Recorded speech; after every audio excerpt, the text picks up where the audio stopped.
Watch me how I do it. Just watch how I do it.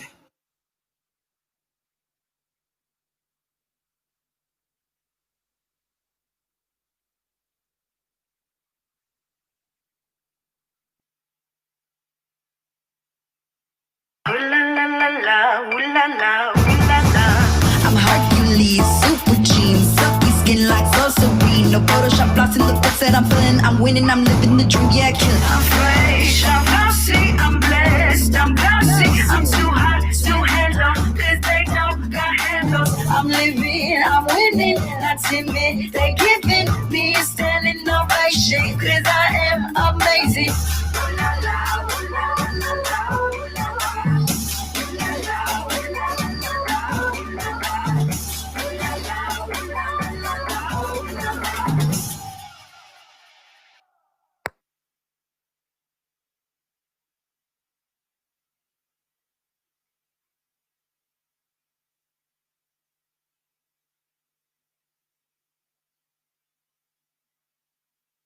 Watch me how I do it. Hey! Take a ride with me and we're walking on these golden rays. Ain't anything like you ever seen before. I'm everything and more. I got something for ya. Just watch how I do it. Yeah, this is how I do it. How I do it. I got to show ya. Let me show you what I do. What I do. Just watch how I do it. Yeah, this is how I do it. How I do it. Just watch me. Watch me how I do it. Just watch how I do it.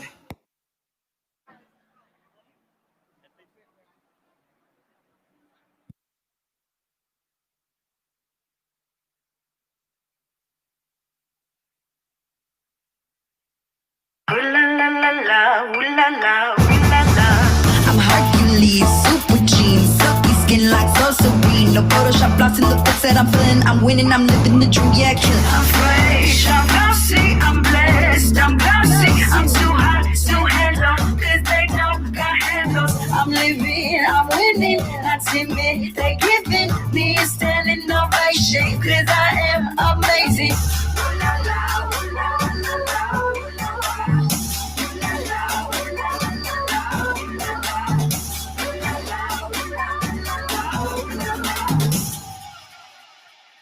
Hello, it's not.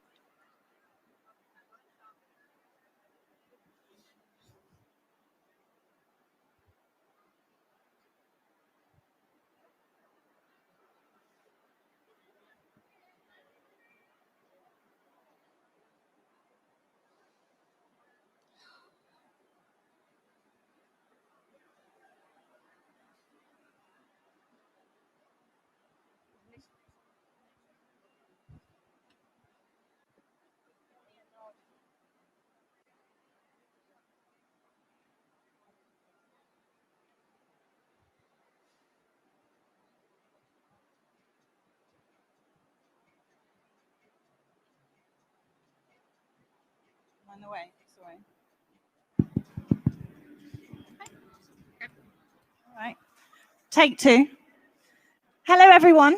Very, very warm welcome to World of Fashion at Mall of the Emirates.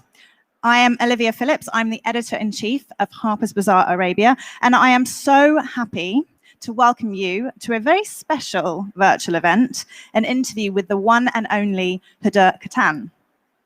She is the absolute definition of the word powerhouse. She is a self-made success story, and in my eyes, the poster girl for talent, tenacity, and what happens when you are unafraid to dream big. Huda had some really fascinating words of wisdom to share, so I'm sure that you're going to absolutely love hearing her speak. And then afterwards, please do stick around. We're going to have a Q&A with me. But I would also urge you to please stay and check out our incredible stand here. The fashion has been handpicked by Harper's Bazaar Arabia's fashion director, Anna Kastan, from the very best of Mall of the Emirates autumn-winter collections. And over here is actually my favorite piece in the entire stand. It is a Swarovski crystal installation by the Emirati artist Zainab Al-Hashimi, who is actually going to be right here on stage at Mall of the Emirates tomorrow. So please do stay, check out the incredible display. And without further ado, please enjoy my interview with Huda.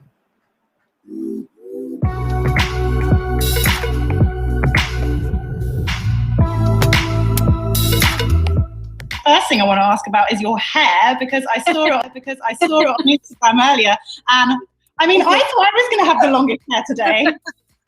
This is like braiding hair, so it's really like spongy. I'm kind of obsessed with it. Actually, my daughter's wearing the same thing. She's running around somewhere with like a ponytail that is as tall as she is. Amazing. You're teaching her well. That's great. Well, the first thing that I wanted to say was happy birthday, because I saw it was your birthday recently. Thank you. Yes, it was. It was my 37th birthday. Thank you. Well, a very happy birthday. And honestly, you just look like you were having the most fun. It was good. Honestly, birthdays right now, I feel like celebrating anything during quarantine is so hard, but we definitely made a moment of it. And I actually threw my own party, which was like, for me, the best thing ever, because I didn't need to worry about anything. I was like, I'm gonna throw my party, and if somebody doesn't like it, I don't really care. It's gonna be like up to exactly what I want it, and it was nice. It was really nice. Amazing. Well, okay. Well, speaking of lockdown, the first thing that I really wanted to ask you is, how did that affect like your philosophy on everything? Because obviously you've had so much more time. Yeah. To do some navel gazing. So I wanted to know if it had affected your philosophy on life, on beauty, on business, or all of the above. Definitely all of the above. I think it's really, lockdown it's been a really crazy thing. I think, COVID alone being so scary and everybody being so scared about what would happen if you went out, and then, you are then put in a place where you have to stay home. It's been one of the most, I think, interesting things that people can go through. You don't think you're ever going to go through something like this. You see the movies and you're like, this will never actually happen. And then it does happen. And you're kind of in a very strange place where, on one hand, you're like, oh my God, no, I want to go out. And on the other hand, you're scared. And so it's been a really interesting thing. I definitely went through my own journey through this. And I was going through it personally because I think I was just trying to connect with myself and just reconnect with who I am and why I'm in the beauty industry. But then also at the same time, I felt like very much, like I have to lead for my team and for my company and then for my community. It was one of the hardest things. I think it still is one of the hardest things that everybody's gone through. I still struggle a lot because I'm like, I want to go back to the office. When can we? When is it safe? All I need is one person to get sick, and then for us to go back so many steps. It's been very, very difficult. Do you think you mentioned that you were kind of thinking about why you were in beauty. Did it clarify anything for you? Oh yeah. I actually took a little bit of a break. I kind of just disconnected from social media mostly. I really didn't post a lot of personal things. Like if it was product posts, I would do that. But I wasn't doing anything personal, and I really wanted to not feel the pressure of having to, to perform. Because sometimes like people don't realize it. When you're in front of the camera, you have to give so much and be present on so many levels. And I just needed to, one, because of COVID, but also, it's been 10 years since I've been doing this. I needed to reconnect. I needed to really reevaluate my purpose and, the reason why I'm here, so I could be a better leader, and I could be also like, better mother as well, to my daughter, and just a better person, all around. I think purpose is such a great word, because I read the other day that, in order for brands to be truly innovative, they do need to have purpose now. Yeah, so I think, but I certainly think that that's something that you guys really lead from the front with. Thank you. I really appreciate that. I think that brands that, there's so many reasons why people get into things, right? You get into it because maybe you're passionate about something, but if you combine that with purpose, like, the passion sometimes will dwindle. Let's be honest, like sometimes you're so excited and then afterwards you're like, oh, am I still so excited about this? And if you have the purpose with that, for me, that's long-term. Absolutely. Well, actually, I did want to talk about the nuts and bolts of the brand, which obviously are the products. I feel like you guys are literally an empire now. Yeah. And it's interesting that you said you've been doing this for 10 years. Did you know that this month is the 10-year anniversary of the launch of Instagram? Wow. Yeah, 10 years. Wow. No, I did not know that. But anyway, I wanted to ask you, you come out with super exciting new drops all the time. How do you decide what to work on next? It's really funny. People always ask this question, and I think there's, I started interviewing people within the product development world, and it's really interesting because I started learning there's so many different ways to go about it. And for me, it's always like a little bit of an interest, like it's in the back of my head, like, oh, I'm curious about this. And then we, as a team, we will start to explore that interest. And sometimes we'll be like, oh, like, that doesn't really feel right. And I always know when I see my SVP of product development said something to me the other day. She was like, when you have a vision, like from launch, like if we show you something and you get really excited about it, she's like, you can see the start of it, the middle of it, the end of it, and like how it will live. And I think that's really important. Like, I always want to do things that make me feel inspired. And if a product is awesome and maybe it'll make a lot of money, but I don't feel inspired with it, it's actually not going to end up making a lot of money at the end of it. Like, even if it's a product that does really well within the industry, we've actually seen that sometimes it won't perform for us because like I won't be excited about it. I won't be inspired. The team also will therefore lack like a little excitement about it. There has to be that like, that little like fire inside of you when you see something. That's how you know like something's going to be really good. And that's kind of been like something that we've really tried to maintain. We've tested going outside of it and never works. So that's fascinating. I mean, and that really is your intuition, I think, like coming to the fore. What is the final frontier? Like, what are your like, still dream things that you're still going to try and create? Oh man. I feel like we've just started with skincare. So for me, like, I still feel like there's so much more to do there, but one of the reasons why I didn't want to be CEO anymore, and it was really apparent to me that it wasn't the best place for me as well. But I really want to do more content. I feel like I haven't been able to connect with people on the level that I want to. I feel like I don't get to tell people like, enough of the story about why we do things. And like, I definitely I haven't said this out loud before, so it's the first time I'm saying it. I am dreaming of doing a podcast. Like, I really want to. I really want to launch it. My goal is to do it by next year, early next year. So that is my goal. I haven't said it out loud before. It's the first time I'm saying it. I'm not saying it's a definite yet because I want to make sure also, like, having connected with myself, like reconnected, I want to make sure it's something that I'm not going to put too much pressure on myself.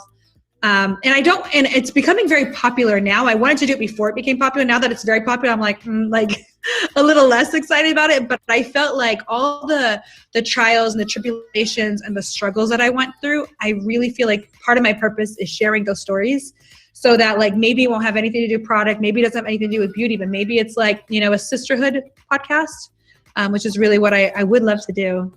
I would be like so keen to listen to that, honestly. And I think what you've just said about you wanting to share your struggles is so important, and it's so inspiring. And I think that having the platform that you do, it's going to be so powerful to be able to do that just for other women to listen to. Actually, one of the things that I was going to ask you was, this issue of Harper's Bazaar Arabia was the imperfect issue.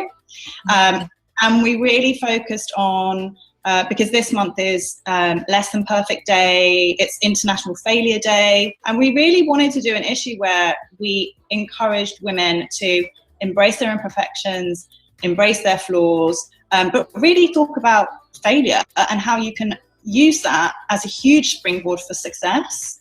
What do you think your biggest, maybe personal or professional failure is that you then have really learned from?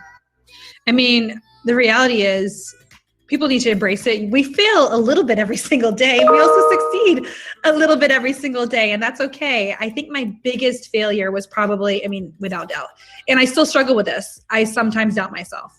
And, we don't trust ourselves enough. Sometimes we don't take a chance enough on ourselves. And that's a problem because, the reality is like, it has a lot to do with sometimes, there are experts around you and they're saying things and you're like, oh, well, everybody's saying this. I can't be right if I'm going against everyone else. But the times that I have taken that little bit of chance and gone forward with things, those have really been some of the biggest payoffs for our company, our team, myself. And I probably could do a little bit more of that. I still struggle with it here and there. So Huda Katan gets imposter syndrome? Like, I can't like wrap my head around that.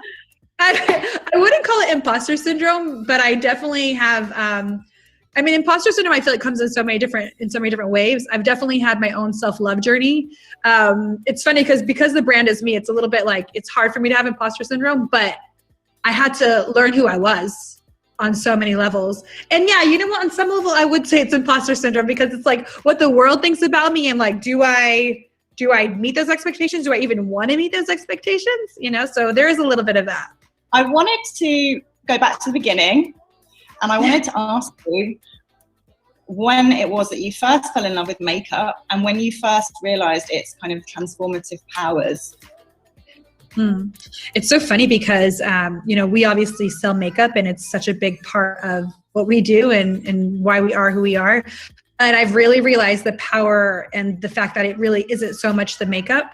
I fell in love with makeup like hard, like couldn't live without it by the time I was 12, which I feel like nowadays 12 is like, okay, yeah, everybody's wearing makeup at 12. Back in those days, I was wearing makeup so young, and I was the girl that people were like, oh no, we don't want our kids hanging out with her because she wears too much makeup. She must be naughty. But, you know, I was like, why is she wearing eyeliner at 12? Like, what is she up to? But I just genuinely loved it. And I grew up in the States, but it's funny because being Middle Eastern, like, some things just happened to look good on me. So even though my mom didn't wear makeup, I happened to wear very Middle Eastern makeup at a very young age, even like in the South in Tennessee. I fell in love with it by 12, and I started to understand the transformative powers a little bit after that, because I started to feel accepted, and like, you know, like also like I felt like my self-worth went up too with that, which I know is silly, because now we know that like you know you have to love and accept yourself. But at the time, for me, that was the actual tool that was going to give me that acceptance, and also give me then the power from that. And now I know it's so much more than that. And yes, it's a tool, and I love it, but I'm also okay without it as well. Well, I mean, that's a really interesting point, because I think that you as a person and you as a brand, you really have empowered a lot of people. And I would love to know how you would articulate that stance on how beauty can actually really empower us. It's funny because there's so many different misconceptions about beauty. Like some people just think beauty is something that is vain, or that it's like, you know, an industry that not everybody belongs in. Some people feel like they are not a part of beauty. And the reality is it's for everyone. I think it's a really funny time because like so many people have tried to become a part of beauty, and for sometimes I think the wrong reasons. Like people have rushed to it because it became something that was so profitable. But there are a lot of people out there, myself included, who really have seen the value and how much it can just empower you and make you feel like a different person. I've, you know, sat with different people before, and I've just done a little bit of makeup for them, and they'll take their hair down, and they will just like walk differently, and they'll just talk differently. And it's like, wow, like I've seen it firsthand, like the power that makeup and beauty plays in people. And, you know, it's really hard to grasp. It's hard to like put your finger on it. But it uplifts people. It makes people feel a version of themselves that is within them, but that is just like so just powerful. And you want to be around people who are like that, and you want to be more of that. So it is, you know, I've seen it, I've experienced it, and now I'm also like experiencing, you know, the other world of like how to be able to, you know, be the same without it, which is a journey. That's been a journey. I wanted to know, because obviously, specifically, I would say in the last couple of years, the dialogue around beauty has got more kind of heated, I would say, than ever. I wanted to know, do you feel like it's harder to navigate that dialogue now than, you know, perhaps when you started, or even like 3 or 4 years ago? It's definitely changed. And I think part of that is because it kind of goes back to that reason. People come into beauty for the wrong reasons. You know, and sometimes being loud and being sometimes, you know, there's been so many different tactics people have used, and they've used beauty as like the method of making money, but then they will use other ways of like, you know, of talking, and sometimes creating drama. Sometimes, you know, they will also, because they haven't been accepted as part of the journey as well. You know, there's a lot of different emotions there. Ultimately, I do think that sometimes it is challenging to stay away from it. Sometimes it's like, it just really comes down to understanding your core values and why you're here and, what your purpose is. I've been dragged in the drama. I've been, we've been, part of the conversation many times. And, we've strayed true to who we are. We've always strayed true to who we are. And ultimately, like, in the long run, that's really the best way to move forward. But it's true. Beauty has been, I think it's been such a big conversation because some people have just not felt like they've been a part of the journey. And, that's not necessarily right. It's not right for people not to feel that. Everyone should be part of the journey. Absolutely. And I think a core value that you guys do have is that you are very inclusive. Thank you. Thank you. I felt included. So I think that was, part of it. Like, although I'm not as, rich skinned as many girls, like I used to put foundation on and I always turned gray. And I was like, what is the situation? I used to actually mix yellow face paint with almost all of my foundations. Yeah, I had to. I used to always go around. And actually, when I used to do makeup, I used to always travel with like a little makeup thing of like different pigments. And it had like red, blue, yellow. And I used to have to always mix for myself, but also for a lot of my models and a lot of my clients. So, it's just a reality. But we're in so much of a better place now in the industry, but I think it'll only get better too. I agree. I mean, even in the last year, like you can see the trajectory that it's been on. And I was saying, I mean, and just the quality of the products that you can actually get your hands on now is just insane. I love it. Yeah. I love it. It'll get more inclusive. It'll go beyond skin tone. It's going to be like everybody's going to be included on every level. So it'll be a truly beautiful industry. Oh, that's amazing. Well, you just mentioned foundation. Obviously, I want to talk about your new faux filter foundation stick, which I'm desperate to try. What really, I mean, I haven't tried it yet. So what I've obviously seen is on social media. And I love that you were showcasing it on real women, quote unquote real women. And you posted using no Photoshop, no Facetune, no retouching. And in this day and age, it really is quite a statement to do that. So tell us about the importance of making a decision like that, especially when you have got such a platform and you can amplify that so much. I think it's just really important. One of the things that I think I was looking for in the industry was just more transparency. It's actually funny because going into this year, my team actually created so many beautiful ideas for campaigns. And I was like, I just want transparency. I just want the products to do the talking. And so that was part of that. And it's funny because, sometimes I'll get photos sent to me that are like Photoshopped and I'm like, can I see it without the Photoshop? And I'm like, oh my God, it looks so good. Why are we Photoshopping it? So, I mean, it's a conversation. I think that, it's kind of funny because I think we're one of the only brands right now in the industry that's going so hard on that. I think Lady Gaga did a little bit with her brand with House Labs, but really, I think we're one of the only that are really going after it so aggressively. I think people will do more. I think brands will change and I think they'll have to because I think people are craving it. It's a shift in the right direction that hopefully will really allow people to see truly how the products perform. And also it will also challenge the industry on every level. Your products will have to be better. Your campaigns will have to be more transparent. It's just going to be better. Yeah, absolutely. But I think you are then, you're using it to, on a practical level, you're using social media to actually display how great the products actually are, but also you're using it as a force for good, which is, arguably more, it's more important. Well, the products have to work for me. If it's not like, if I'm the actual consumer, if it's working for me, then it's going to work for the people who use it. So, I was just wearing a mask and we're talking about our foundation being non-transferable. And I'm like, nothing transformed. I was just wearing those. Oh my goodness. And you're wearing. No more.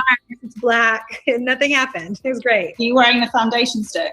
Yeah, I'm wearing our foundation stick. Yeah. Love it. I got you modeled. Okay. Well, on the topic of using social media for good, I think that it gets slammed a lot, but I don't think people talk enough about how much it is actually also trying to change things for the better. Are there any kind of hashtags or beauty movements or just general things like that you've been super supportive of that have really moved you? There's definitely been a few. I love the fact that inclusivity is a big topic. But going beyond skin tones for me has been really important. One of the things that I really loved, we shot this last year, and I'm hoping we do a bigger moment out of this, where we had different people with like, birthmarks on their face, people with covered in freckles. One of the models we had, who unfortunately passed away recently, but she had, she was missing a leg, and she's so beautiful, and so it was like, we kind of wanted to celebrate those different things about each person. And so we actually covered them in glitter, like in all those things that would have been perceived as imperfect. We actually collaborated with Sarah Shaquille on it. It was really cool. I love her. She's so great. And she came by, she actually covered everyone in glitter, and it was a really beautiful movement. And I feel like, not that that's something that just we're doing. I know a lot of beauty brands are doing. I'll be honest with you, I don't focus on what everyone in the industry is doing, so I don't always know what they are. Working for you, you're like, look, it's too much noise when you do that. And then you're like, oh, should I change my tactic? And I just can't do it. So people will update me, but I'm always like, what are we doing? Where are we going? Where's our mission? I did love that when we did that. There have been a lot of things I've seen previously way in the past. Some of those amazing campaigns that like Dove and, even Always have done around women empowerment. And that really resonated with me, because as a woman, I've gone through my own journeys, especially being in the Middle East. And I loved those. Those for me, like, hit home. Like, I'd be watching him like, yes, I really like that, yes. Obviously your achievements are pretty extraordinary. Thank you. But I did want to know what you're proudest of. Honestly, it wouldn't be professionally. It would kind of be the things that I feel like, the sacrifices you go through being a mother and being a leader, which I know is partly in the company, but also it kind of goes outside of that as well, because it's really something you have to do. That for me has been something I've really enjoyed doing. I've loved it. I feel like that's what I'm supposed to be doing. And I like just being Nora's mom too. Like, I've had conversations where I'm like, do you want me to quit? A long time ago. I don't do it anymore. Don't worry. A long time ago when we were going through our journey, right before we got our investment, I said to her, I was like, do you want me to quit? Do you want me just to be Nora's mom? And she's like, no, I don't want you to do that. I love you being Huda Beauty. I want you to stay Huda Beauty. Well, she must be so proud of you. I think she is. Yeah, I think she is. I do try my best to prioritize her, and sometimes maybe a little bit too much. Like when I'm on a business call, like right now, she was just sitting here and she's like, I'm staying here. And I'm like, I really need you to go, please. And she's like, she always thinks that she's the boss. So there's a little bit of that balance of like making sure she understands that she's so important, but also that she needs to maintain like certain elements of like understanding, that I might have to do things and have to maintain a level of professionalism. I can interview her next if she wants. She'll probably start interviewing you too. She'll probably love talking to her. She'll be like, so what's your job like? She's gonna ask so many questions. You talked about being a leader. Is that something that you felt was very innate, or did you really have to learn on the job? I do feel like a lot of it is natural. I feel like when I was in high school, like I always was a little bit of a leader in some ways. And I don't know, it's kind of funny because I've always felt that even with me as an influencer, I felt like I always had to take, like there are certain things that I will do personally, and I'm like, I can't put that out in the world because I have to be a role model. And it's not that I live double lives. It's that when you think of yourself as a role model, like that's serious stuff. And there's certain sacrifices you have to make. And not everybody has to do that. Like I know Rihanna's been like, I'm nobody's role model. And I respect that too. Cause she is who she is. And she's not faking it. She is who she is. I've taken that very seriously, and I think the reality is everyone is a role model in some way, but some people will want to pursue that more than others. And I definitely have liked pursuing it. I've liked actually thinking about how can I make sure that I'm inspiring or, giving. That's my service. That's what I feel like. Everybody has a different service. That's my service. Do you have a motto? A few, but one I really love is, it's an Arabic one that I love so much. It's kul takhira fil khira. It's like every delay has its blessing. And it's something that I struggled with when I first started my career because I was like, oh, I need things to move now and fast. And then I realized you just need to embrace the process and understand that everything is meant to happen for a reason and putting you in the direction for a reason. And you need that. You need that actually the delay is happening because you need it. No, absolutely. And what about mentors? Because I feel like it's such a fascinating topic as a whole, like having a mentor. Have you had somebody who's been there by your side, really kind of leading you in the right direction, or someone that you go to when you really don't know the answer? I mean, I've been blessed because I've always had mentors or amazing people around me. My team are like amazing. So I pick everyone's brain all the time. I have had a life coach who I would say is a little bit of a mentor now, although I don't know if she would like that title, but she totally is my mentor / therapist / life coach / best friend. But you know, like I've always had a mentor. Like when I was in university, I had a professor who was a mentor who's still so amazing. But I also like surround myself with incredible people, and I go to them. I'm like, hey, I'm confused on this, and sometimes I'll just vent, and they always put things in perspective. I think we're always, you know, my team is really focused on the idea too of not being like just complaining, like getting to a place. Like what is the next move, and how do you get there? And what if there's something that's really bothering you? How do you get rid of that as well? I'm blessed to have many mentors. It's been an absolute pleasure. I could talk to you all night. Same. I hope you get. Face is so easy to look at. You're so beautiful. Very sweet. Thank you again. Honestly, you are genuinely an inspiration. I'm not saying that, and I don't say that lightly. We're so grateful, and yeah, thank you so much for taking the time to speak to us. Thank you. I love you guys so much. You guys are like my best friends. I love you guys so much. All right. Well, have a lovely evening, and hopefully I'll speak to you soon. Thank you. I can't wait. Bye, All Olivia. Right.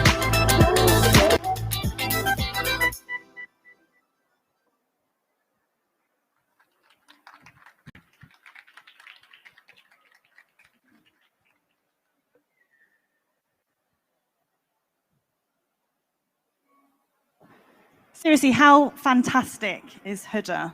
I mean, she really is an inspiration. I absolutely loved speaking to her.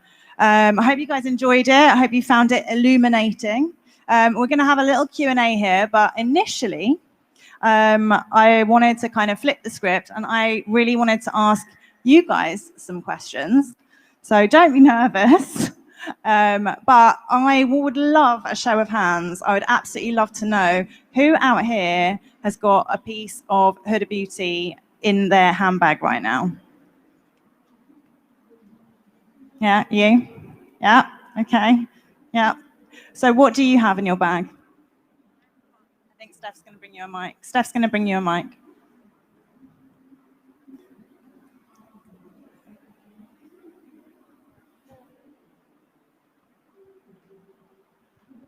I have got her lip contour kit, so I have like the lip liner and the little lipstick to go with it. And what is it about that you particularly love? I am very guilty of having very dry and dehydrated lips.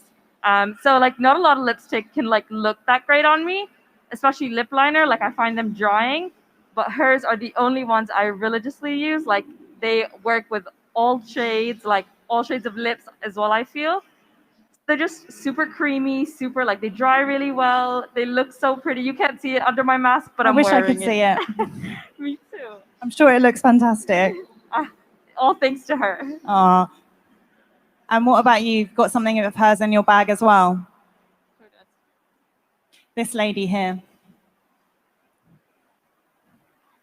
I'm actually wearing it, and it's my eyeshadow. It's a beautiful box, and I love the colors that she has. So I mix them together, and it's the color that I like. And it looks beautiful. Like Thank even you. from here, even at a distance, you look stunning. And it lasts very long, so I love it. I mean, she is actually very much known for her longevity, how long those like the products actually last on the skin. I think that's one of the great things about actually having a makeup artist formulate a beauty brand, because they really do know their stuff. And obviously, you know, especially out here with the weather, it's so important to have beauty products that last a really long time. Yeah. When was the last time that you bought one of her pieces? I don't buy a lot of makeup, but I think I bought this 2 months ago. Okay. Yeah. And Laura, you've got something of hers in your bag? So I absolutely cannot get enough of the new mascara. I'm absolutely obsessed.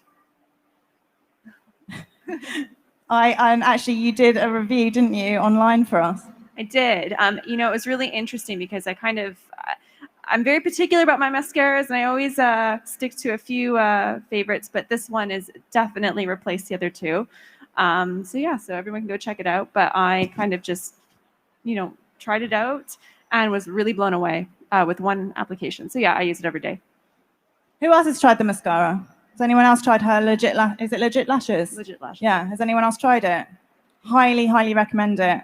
I think she did an amazing job considering she actually founded the brand on lashes. So she's really known for that kind of extraordinary lash, and then actually went and branched into mascara and just completely blew it out of the water. I also wanted to ask you guys, what is it about Huda that you think is particularly inspiring? Has anyone got any thoughts on that? I can answer my own question. I'm like a massive fangirl if you hadn't already, if you couldn't tell. Okay. From my point of view, I think that she has really shown what you can do with just sheer hard work. And I do believe in talent to a huge degree, but I also think that it's incredibly important to practice.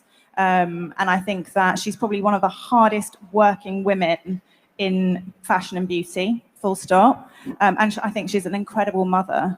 And to be able to bring all of that together and truly change revolutionize the face of beauty the world over is an amazing achievement. And it's a wonderful thing. I think she's a great inspiration as a Middle Eastern woman, full stop.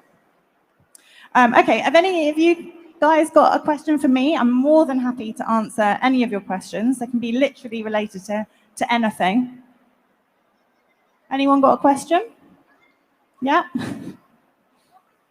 Oh, thanks, Jo. So what was one thing that surprised you during the interview, or something that maybe you didn't expect to hear? Honestly, I think it was when she said that she still suffers from self-doubt, because I think that you look at a woman like that who is, she's quite literally one of the most successful women in the entire world. And, she kind of, without hesitation, wanted to share that she still suffers from it. And like I mentioned as well, I think it's really important for women at the top of their game, especially women that are so, are so big on social media, effectively, and so much in the public eye, to be able to actually stand up and tell all those people that are actually following them, that possibly think that they've got, a perfect life, that they still struggle and they still don't always know all the answers. So yeah, that was pretty surprising for me to hear, but also really encouraging, I think, and honest. Who else has a question? Yes, I wanted to know, why do you think she has become so successful so fast? Because on the market, we have so many makeup brands, so many people trying their own brands, and she came up quite fast when you compare to other brands. She did. I mean, she has been going for 10 years, but you're right. I mean, she literally has built a global empire. And that is definitely no mean feat, as you've said. There are a lot of beauty brands out there, and there's some incredible, Middle Eastern beauty brands as well coming up. And you just have to go into Sephora here at Mall of the Emirates, and the selection that you've got is just so phenomenal. But I think that the reason that she's been so successful is, like I said, hard work and talent. I think that talent is a product of hard work as well. I think she's incredibly charming, which is quite fundamental. I think that when a beauty brand has a face, people follow people. And I think she initially started, obviously, as a makeup artist, but also a blogger. And she kind of got in with blogging, relatively early on. And I think because of her sheer kind of charm and easygoingness, she was such a pleasure to speak to. I think she just really captured people's hearts and captured people's imaginations. She's also very beautiful. So obviously she's like a dream to look at. But But honestly, I think it's part intuition, but I think it's not giving up. Honestly, I think it's like she had a goal in her sights and she went for it, and she's surrounded herself with great people. And when I asked her about who her mentors were, she was quite humble in that response as well, because she said that obviously she does have some mentors, but she surrounds herself with a great team, and that's very, very important.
Hmm?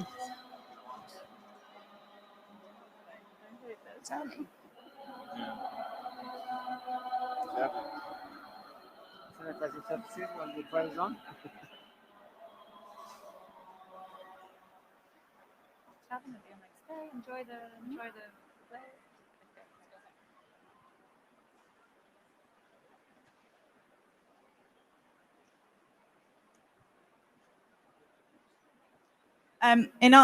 Does that answer your question?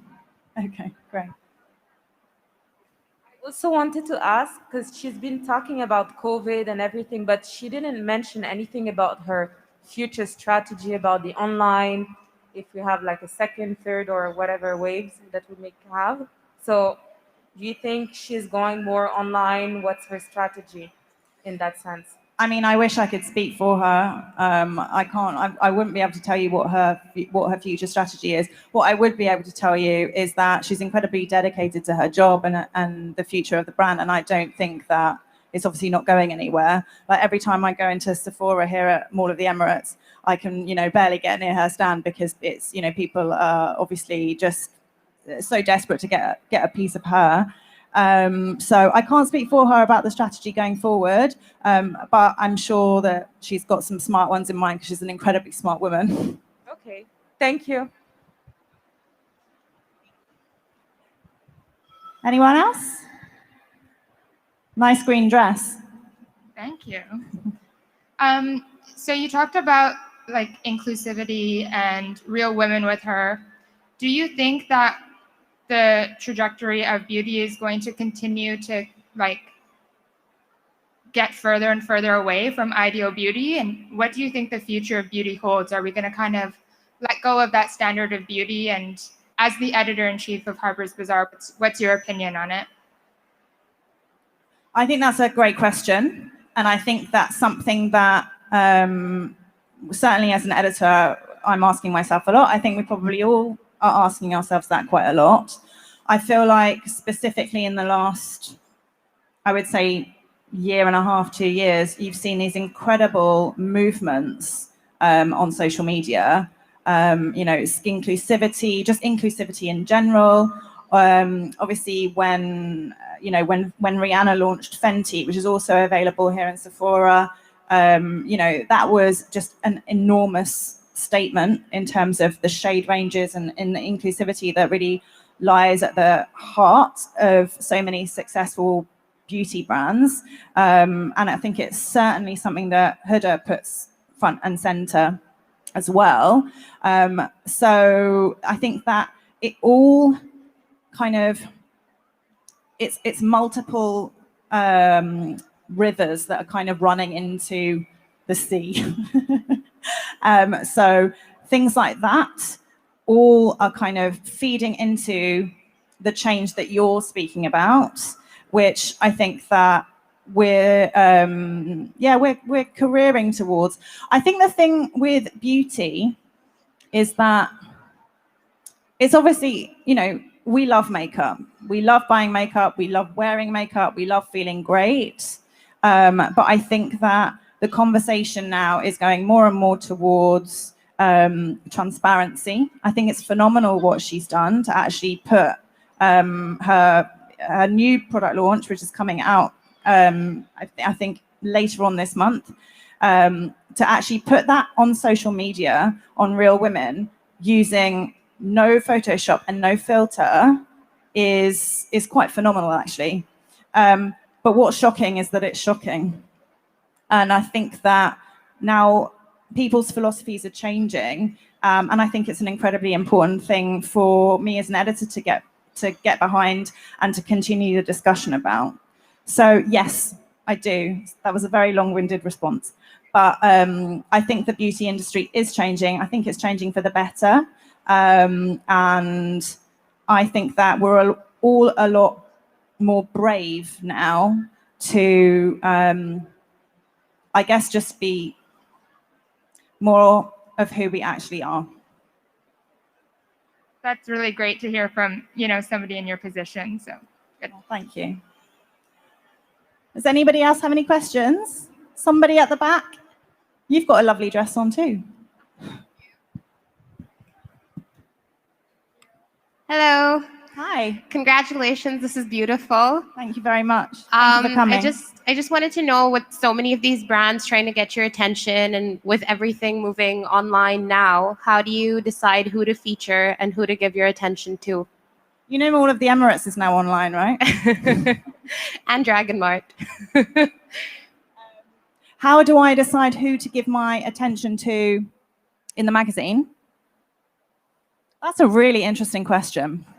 I think that after you've been doing the job for a while, your antenna gets tuned a little bit into hopefully managing to figure out what people want, possibly even, and this is the ideal, possibly even before they know it themselves.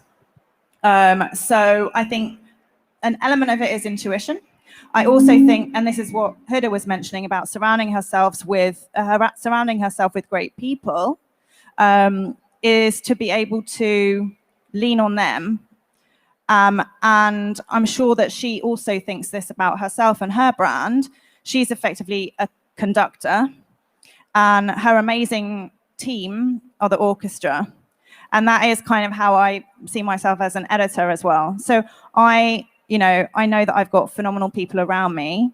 My digital editor right here, my fashion director, and I know that because of those incredible people, we can brainstorm and we can have conversations, and that means that we know that we're putting the right people in the magazine. Anyone else? Yeah. Hello. Oh, I heard a voice. Oh, hi. I actually have a fear of public speaking, so just a sec. I wanted to ask a question. Actually, it would be nice if Huda was here, but where does she stand in terms of sustainability? Or maybe also you could answer it on behalf of the Harper's Bazaar, if maybe she uses, I don't know, some plastic-free product or something else. Just a general question, if she's following it or not following. Just wanted to really check about that. I can't speak on her behalf in terms of their sustainability practices as a brand, but they're incredibly progressive in so many different ways. Like obviously we were speaking about inclusivity and just kind of forging a path on her own, and she's incredibly passionate about that. So I'm sure that because it's such a key topic and such an important topic, I'm sure that she's got it in her sights at some point.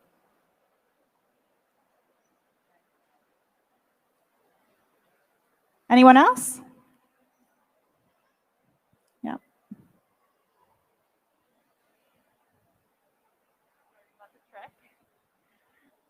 Okay, so my question is that naturally right now, since we're in a pandemic, a lot of folks might see that as daunting, again, naturally.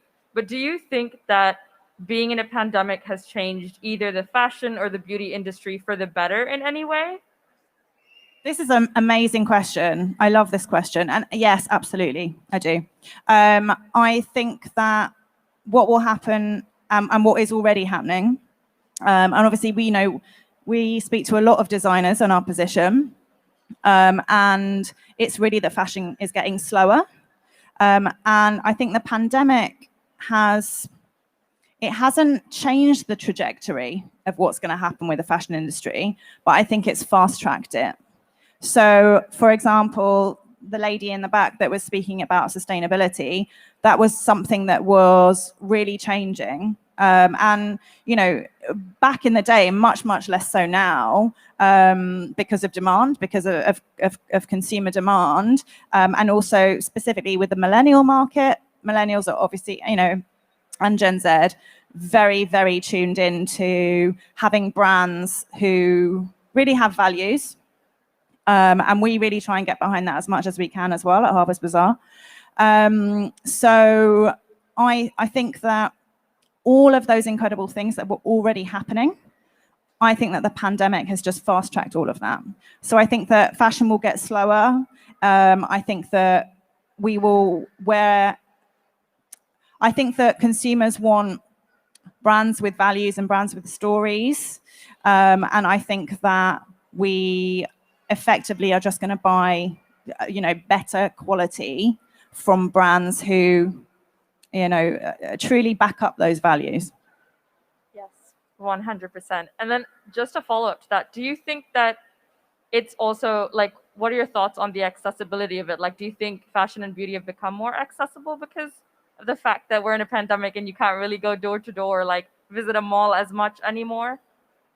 I think if you look around you, I think I haven't seen a huge amount of difference, since we came out of lockdown.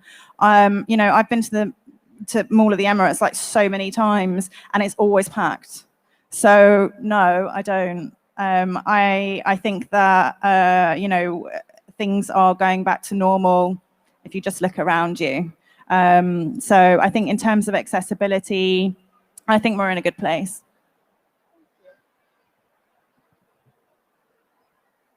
Okay. All right. Well, thank you very, very much for coming. I really, really hope that you appreciated the video and that you learned something and that you were inspired. Like I said earlier, please do stay. Look around the amazing stand that we've got here at World of Fashion at Mall of the Emirates. And we're here again tomorrow. We're going to have Zainab Al-Hashimi, who is an incredible Emirati artist, come on stage and talk about her incredible Swarovski crystal installation over there. So please do enjoy. Thank you again and have a very good evening.